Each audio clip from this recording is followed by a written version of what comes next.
Solução de disputas e Tô tocando conciliação. até... vai comigo com o aqui. Dr. Rogério Neiva. E ele está conosco mais uma vez, o juiz do Tribunal Regional do Trabalho da 10ª Região, mestre doutor em Ciências do Comportamento, autor do livro Técnicas e Estratégias de Negociação Trabalhista. Doutor Rogério Neiva, seja bem-vindo, bom dia. Bom dia, Sérgio, bom dia aos ouvintes da Rádio Justiça. Sempre uma satisfação estar conversando com você, Sérgio, e os nossos ouvintes sobre a nossa temática dos métodos consensuais de solução de conflitos da resolução adequada de disputas. Lembrando que, se você que está nos acompanhando nesse momento, poderá também depois rever essa participação no meu perfil no Instagram em vídeo, que é @RogérioNeivap com P no final. Muito bem, doutor Rogério Neiva, vamos rapidamente porque o tempo urge.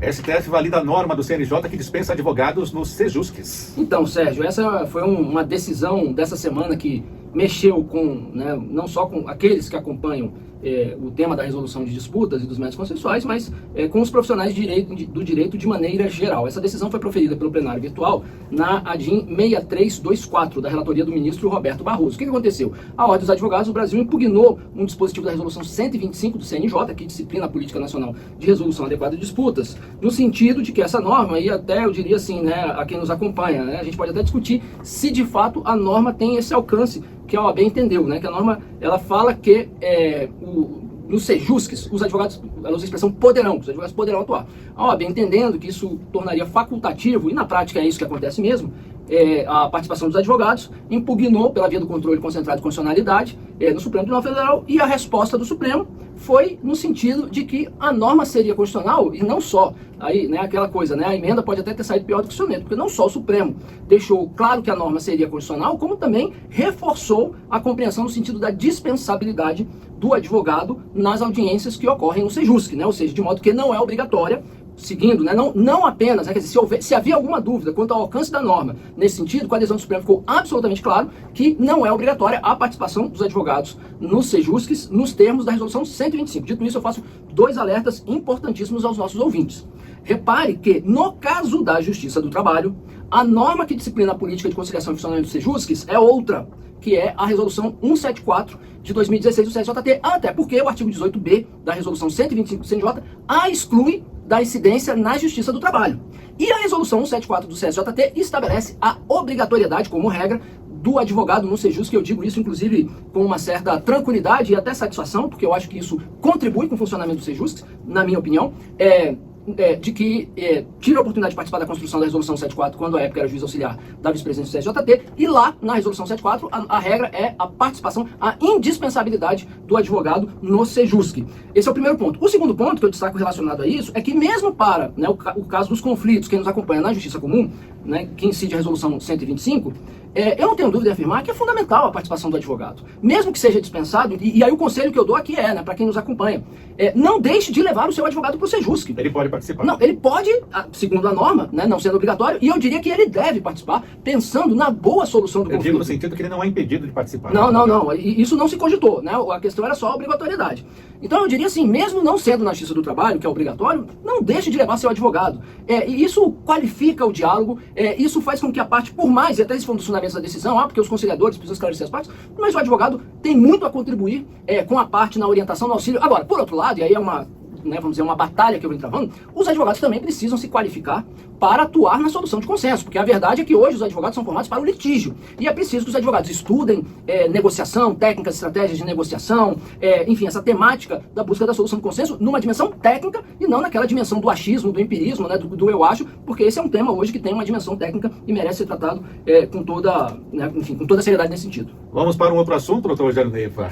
Contribuição sindical, reunião para discutir a repactuação sindical termina sem acordo, contribuição sindical que voltou à pauta e parece que se ela voltar, essa contribuição vai ser até mais cara do que era antes, né? Então, Sérgio, né, tivemos mais um capítulo dessa novela, com todo respeito ao tema, né, mas que foi, a semana começou com uma matéria publicada pelo jornal O Globo, que noticiava que haveria uma minuta de um projeto de lei sendo gestada no Ministério do Trabalho. E aí o assunto entrou na pauta, né, na mídia nacional, isso já na segunda-feira. E aí, ato contínuo, os representantes, e aí a notícia que saiu é que, na verdade, essa iniciativa do Ministério do Trabalho contava aí com a participação de alguns representantes do movimento sindical. E aí tivemos, essa semana, a convocação de uma reunião no Ministério do Trabalho de representantes não só do movimento sindical laboral, né, envolvendo as centrais sindicais, como também patronal. E aí, o último capítulo foi que não houve um consenso quanto a essa temática. Dito isso, rapidamente eu faço aqui algumas considerações aos nossos ouvintes. Primeiro que esse tema, nós comentamos aqui, está em vias de ser resolvido de maneira definitiva e pacificada pelo Supremo Tribunal Federal, que tende, né, assim, é uma questão, o julgamento está praticamente resolvido, né, está com a vista do ministro Alexandre de Moraes, mas, né, pelos votos que foram apresentados, né, o caminho já está traçado,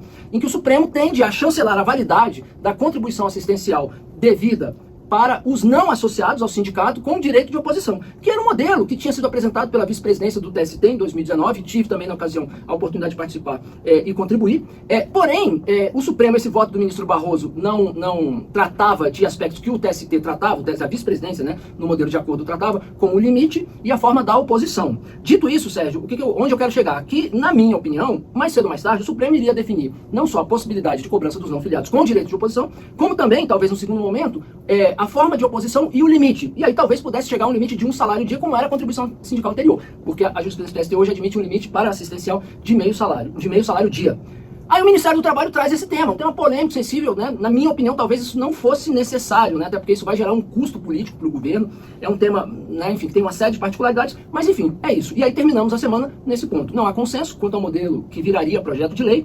Eu, pessoalmente, acho que o ideal era que isso saísse do Supremo, porque a bola já está com o Supremo. Óbvio que, né, isso entra numa outra discussão sobre os limites, nessa coisa da tripartição de poderes, mas, enfim, estaremos acompanhando e atualizando o nosso ouvinte. Mais um assunto, estamos falando agora de exploração de petróleo na Foz do Amazonas. A AGU vai mediar a conciliação entre IBAMA e a Petrobras? Então, Sérgio, esse foi um tema que, inclusive, ganhou recentemente, né, contornos políticos significativos, né, com até um desgaste que envolveu a ministra Marina Silva e o líder do governo no Senado, né, o senador Randolfo Rodrigues, né, que ocupou a mídia, essa questão da exploração do petróleo, né, que é uma expectativa da Petrobras na Foz do Amazonas. Aí tem toda aquela discussão, mas está próximo, né, da margem, não está distante, está longe, está perto, tem risco, não tem? Enfim, é uma discussão, como todo tema, né, em matéria ambiental, que mobiliza corações e mentes.